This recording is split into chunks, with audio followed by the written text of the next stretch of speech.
जय हिमालय, जय भारत। संसार भर में हिमालय लोग यूट्यूब चैनल देख रहे आप सभी का स्वागत है और मैं हूं भारत की राजधानी नई दिल्ली से डॉक्टर हरीश चंद्र लखेड़ा। तिब्बत के दापा मठ में भगवान बुद्ध की मूर्ति के साथ उत्तराखंड गढ़वाल के बर्तवाल बंधुओं की तलवारों की भी पूजा की जाती है।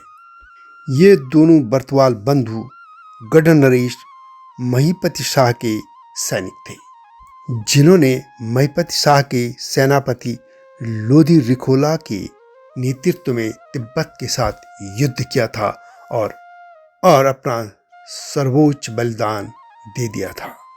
आखिर तिब्बत के बौद्ध दो गढ़वालियों की तलवारों की पूजा क्यों करते हैं, इसी मुद्दे पर मैं बात करूंगा। लेकिन जब तक मैं आगे बढ़ूं, आपसे अनुरोध है कि हिमालय लोग यूट्यूब चैनल को सब्सक्राइब अवश्य कर दीजिए और सत्यमेव जयते यानी STB को भी देखिएगा और सब्सक्राइब अवश्य कर दीजिए।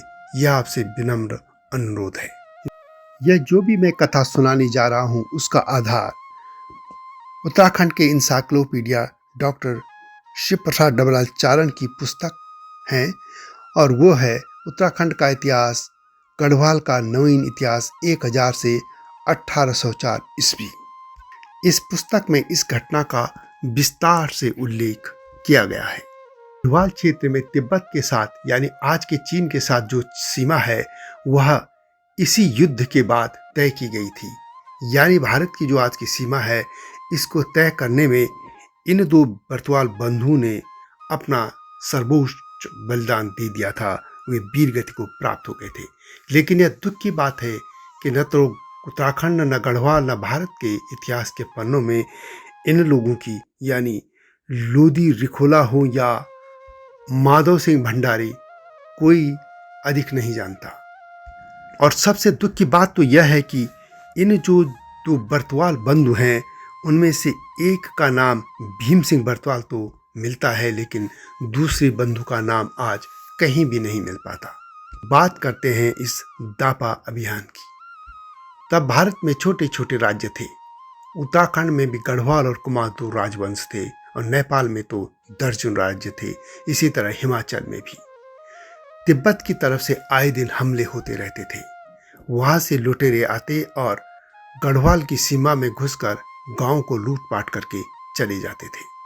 बात 17वीं शताब्दी की है। 1624 में भीषण तूफान उत्तराखंड में आया था और तब श्याम शाह गढ़पति थे। उनकी सेना ने तिब्बत पर हमला किया था, लेकिन भीषण तूफान के कारण उनकी सेना को भारी क्षति पहुंची थी और उन्हें वापस लौटना पड़ा था। इससे दापा क्षेत्र के छापामार या लुटेरे उत्तराखंड क्षेत्र के पैनखंडा और टखनौर पर छापे मारने लग गए थे, यानी लूटपाट करने लगे थे। उनके बाद गढ़ नरेश बने महिपति शाह। उनके सेनानायक लोधी रिखोला को बड़ी सेना के साथ दापा के सामंत को दंड देने के लिए भेजा गया था। स्वयं महिपति शाह जो कि गढ़ नरेश थे, वे भी गए थे। नीति घाटी में दापा की सेना और गढ़ सेना के बीच युद्ध हुआ था। 16,600 फीट की ऊंचाई पर तिब्बतियों से युद्ध लड़ना पड़ा था, जबकि वहां कड़ाके की ठंड भी थी और विषम जलवायु की परिस्थितियां भी थी। इस युद्ध में गढ़वाली सेना के नायक लोधी रिखोला ने तिब्बती सेना को मार भगाया था। दापा का जो सामंत था, उसकी मृत्यु हो गई थी और दापा गढ़ तथा दापा के बौद्ध विहार पर गढ़वाली सेना का अधिकार हो गया था। वहां जो थोलिंग मठ है, जिसे कि कभी भगवान बद्रीनाथ का प्रथम निवास माना जाता है, उसके निकट बहने वाली नदी को गढ़वाल और तिब्बत की सीमा मान लिया गया। गढ़ नरेश महिपति शाह ने अपने विजित प्रदेश पर अपना स्थायी अधिकार रखने के लिए अपने एक सेनानायक भीम सिंह बर्तवाल को दापा में रखी गढ़वाली सेना का नायक नियुक्त कर दिया था तथा उनके भाई को उस क्षेत्र का प्रशासक नियुक्त किया गया था। शेष सेना को लेकर महिपति शाह और लोधी रिखोला श्रीनगर लौट आए थे। दापा क्षेत्र में शीत ऋतु आने पर यानी ठंड का मौसम आने पर गढ़वाली सैनिकों को बहुत कष्ट होने लग गया था। कई बीमार पड़ गए थे और कुछ मर भी गए थे।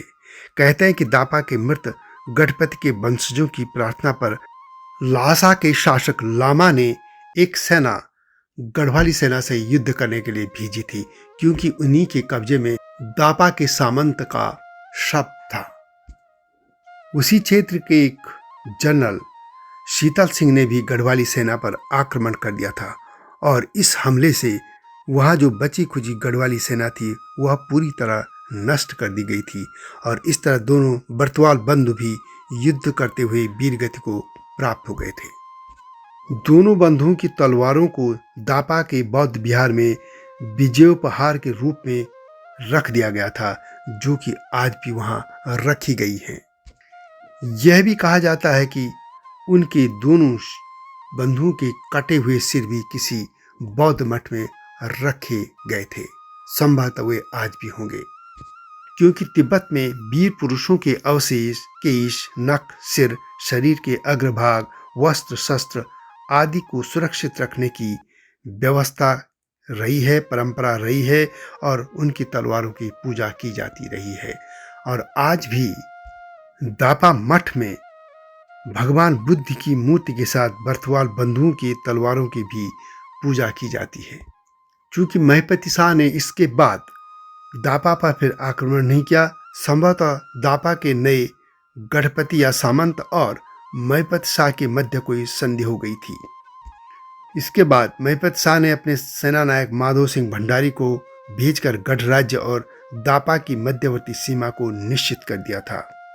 इस सीमा को तय करने के लिए वहां चबूतरे बनवाए गए, जिनमें से आज भी कुछ चबूतरे दिख जाते हैं और यही सीमा आज भी भारत और तिब्बत की, और जिसे हम आज भारत और चीन की सीमा कह सकते हैं। यानी गढ़ नरेश महिपत शाह के सेनानायक लोदी रिखोला की सेना ने जो युद्ध लड़ा था, जिसमें उन्होंने तिब्बतियों को हरा दिया था और जो सीमा तय कर दी गई थी, वही आज भी कायम है। इस बारे में एक और बात बता दूं कि लोदी रिखोला को इसके बाद महिपत शाह ने दक्षिण की सीमा को मजबूत करने के लिए भेजा था, क्योंकि वहां पर नजीबाबाद की तरफ से रोहिले लुटेरे आते थे। उन्होंने अपनी रक्षणी को जिस जगह पर स्थापित किया था उसका नाम रक्षणी से होकर आज रिखणी खाल बन गया है। लोदी रिखोला की सेना के जो सरोला थे, यानी जो उनकी सेना के लिए भोजन भी बनाते थे, उनके वैद्य भी थे, उनमें हमारे पूर्वज लखेड़ा लोग थे, जो कि उसी क्षेत्र में फिर बस गए थे। और आज भी रिखणी खाल या बड़खेत इलाके में लोदी रिखोला के वंशज या उनकी सेना के जो सैनिक थे वहीं बस गए और आज वे रिखोला नेगी कहलाते हैं। वैसे इस बारे में कई वीडियो इस चैनल में हैं, आप उनको देख सकते हैं, लेकिन चूंकि संदर्भ रिखोला नेगी का आया जिन्होंने भारत और तिब्बत चीन की सीमा तय की थी। यह वीडियो कैसी लगी कमेंट में अवश्य लिखें। जल्दी आऊँगा नई गाथा के साथ, तब तक जय हिमालय, जय भारत। हिमालय पे पेड़ हो तो गीत गाएंगी नदियाँ, गीत गाएंगी नदियाँ।